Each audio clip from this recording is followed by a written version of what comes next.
सीधे लिए चलते हैं भारतीय जनता पार्टी के मुख्यालय, जहां पर शाजिया इल्मी पत्रकार वार्ता कर रही हैं और भी विधायकों के साथ कि वहां पे अपनी राजनीतिक धरती को ढूंढे, जमीन बनाएं और वोट हासिल करें।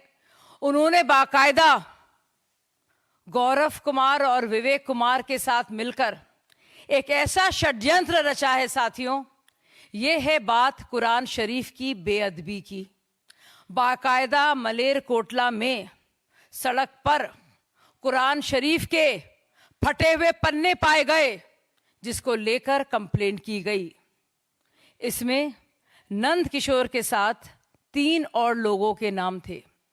साथियों, मलेर कोटला की कोर्ट जो पहले संगरूर होती थी, वहां के एडिशनल सेशंस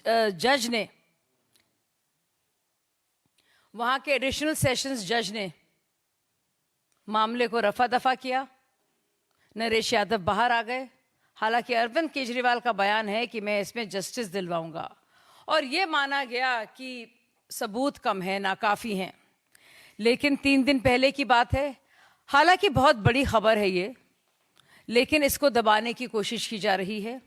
आम आदमी पार्टी पूरी तरह से चुप है, क्योंकि मलेर कोटला की कोर्ट ने बाकायदा 2 साल की सजा मुकर्रर की है, और फोन और एसएमएस के एक्सचेंज के आधार पर नरेश यादव, मेहरौली के जो एमएलए हैं और बहुत ही खासम खास हैं केजरीवाल जी के, सुल्तान साहब के, उनको गिल्टी पाया है, कसूरवार पाया है।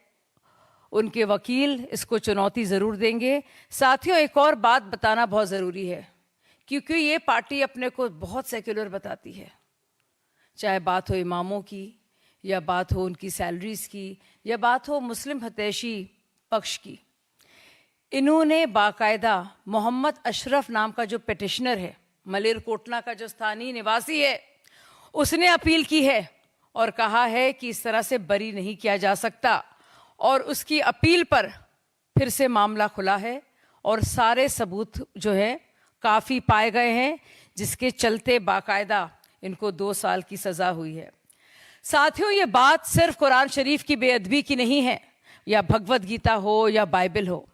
ये बात है उस शातिर दिमाग सोच की, उस काली सोच की, उस सत्ता की हवस की, जिसके चलते ये पार्टी कुछ भी कर सकती है, किसी भी हद तक जा सकती है, पैसे बटोरने के लिए, चाहे उगाही करना हो या इनको धार्मिक उन्माद बढ़ाने के लिए, वोट हासिल करने के लिए दंगे फसाद करना हो। अरविंद केजरीवाल कहते थे, और मैं उनको राखी बांधती थी, और हम सब लोगों ने मिलकर आम आदमी पार्टी बनाई थी। साथियों, क्या कहते थे अरविंद केजरीवाल? जगह जगह जाकर कहते थे, ऐसे इंसान को वोट दो, ऐसे एमएलए का चयन करो जैसे बेटी के लिए दामाद ढूंढते हो। तो ये वक्त आ गया है साथियों। एक ज़रूरी बात मैं कहना चाहूँगी, अब लोगों को सोचना है और चुनना है कि फिरौतीबाज, रंगदार, मुनाफाखोर, भ्रष्ट लोगों के साथ दिल्ली की जनता को निजात दी जाएगी, या हम लोग इसी तरह से बदहाल दिल्ली की दुर्दशा को देखते रहेंगे। एक और ज़रूरी सवाल ये केजरीवाल जी के लिए है, उनके साथ साथ चाहे वो शोएब हों या फिर अमानतुल्लाह खान हों।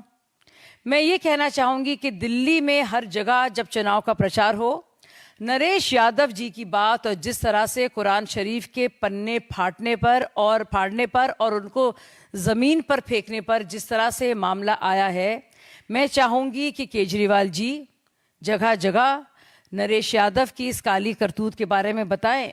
ख़ास तौर से, जैसे कि मैंने पहले कहा, मुस्तफ़ाबाद में जाएं, सीलमपुर जाएं, मटिया महल जाएं, ओखला जाएं। साथ ही साथ उनके एक और ख़ास मित्र अखिलेश यादव जी, जो पार्लियामेंट में संबल को लेकर बड़े उग्र हो रहे हैं, और ये वो भी जवाब दें, वो भी बुलाएं जब यूपी में चुनाव हो और लेके जाएं। नरेश यादव तो खैर जेल में होंगे, लेकिन अरविंद केजरीवाल ज़रूर जाएं और बताएं कि मुसलमानों के प्रति उनके जज्बातों के खिलवाड़ को लेकर ये पार्टी क्या कुछ नहीं कर सकती है। ये पार्टी इतनी खतरनाक जगह पे आ गई है मेरे साथियों, और इतनी भयावह जगह है ये कि इनका यहाँ से लौटना बहुत मुश्किल है।